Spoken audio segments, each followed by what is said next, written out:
आपने देखा होगा कुछ लोग भगवान, धर्म और पूजा पर विश्वास नहीं करते। वो लोग कहते हैं कि ये सब ढोंग है। लेकिन क्या हो अगर उनके सामने हो ऐसी घटना जिससे उनकी सोच बदल जाए। तो नमस्कार दोस्तों, मैं अंकित जांगीड़ महेंद्रपुर क्षेत्र से आपसे मुलाकात कर रहे हैं काफ़ी दिनों बाद। आपके साथ हम फिर से जुड़ चुके हैं एक नई कहानी के साथ, जिसमें एक लड़का जिसको भगवानों पर विश्वास नहीं, नास्तिक है। इस कहानी की शुरुआत करते हैं। दिल्ली का एक लड़का सुमित बिल्कुल नास्तिक था। उसे न मंदिर जाने का शौक था, न पूजा और पाठ में भरोसा। दोस्त कहते, भाई देख, तू तो भगवान से डरता नहीं है ना। वो हंसकर जवाब देता, क्यों डरूं, भगवान कहीं है ही नहीं।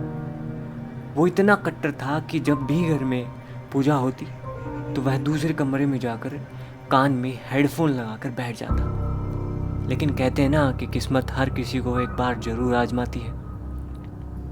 साल 2021 की बात है। सुमित की पोस्टिंग झज्जर हरियाणा के पास एक पुरानी गेस्ट हाउस में हुई थी। वहाँ का इलाका सुनसान था और रात को दूर तक सिर्फ खेत और अंधेरा। गेस्ट हाउस के केयरटेकर ने पहली ही रात उसे समझाया कि साहब देखो, मंदिर के पास वाली कोठरी है ना, उसमें मत जाना, वहाँ अजीब घटनाएं होती हैं। सुमित हंस पड़ा, तुम्हारे ये भूत प्रेत के किस्से मुझे डराने के लिए काफ़ी नहीं है।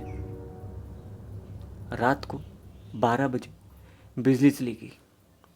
चारों तरफ अंधेरा और सिर्फ हवा की सीटी जैसी आवाज़। सुमित के मन में आया कि चलो देख ही लेते हैं कि वो कोठरी ऐसा है क्या उसमें।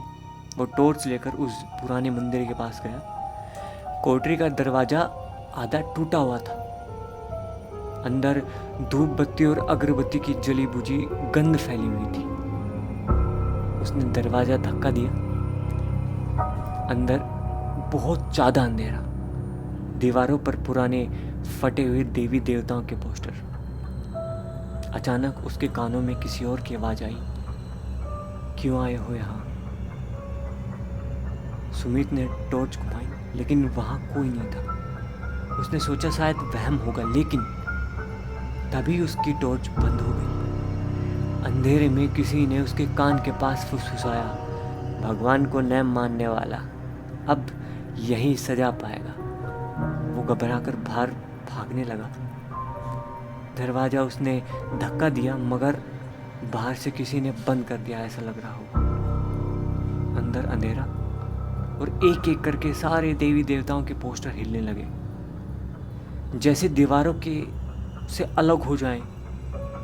सुमित जोर से चिल्लाया, मुझे छोड़ दो। मैं मानता हूँ कि भगवान, मैं विश्वास नहीं करता, लेकिन वो है।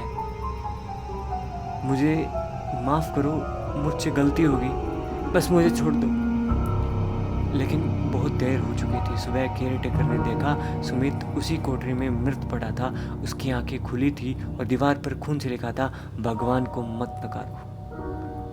लोग आज भी कहते हैं कि भले आप पूजा ना करो, मगर इस ईश्वर पे जो है विश्वास रखो। बिल्कुल नास्तिक मत बनो। उसे चुनौती देना महंगा पड़ सकता है। तो आज की इस कहानी से आपको क्या सीख मिली? कल फिर मिलते हैं, या फिर अगले हफ्ते फिर मिलते हैं एक नई कहानी के साथ। एग्जैक्ट 7 या 8 बजे। मैं आपका दोस्त अंकित जांगीड़ महेंद्रपुर क्षेत्र से फिर मुलाकात करते हैं आपसे। तब तक के लिए गुड नाइट। अपना ख्याल रखिएगा।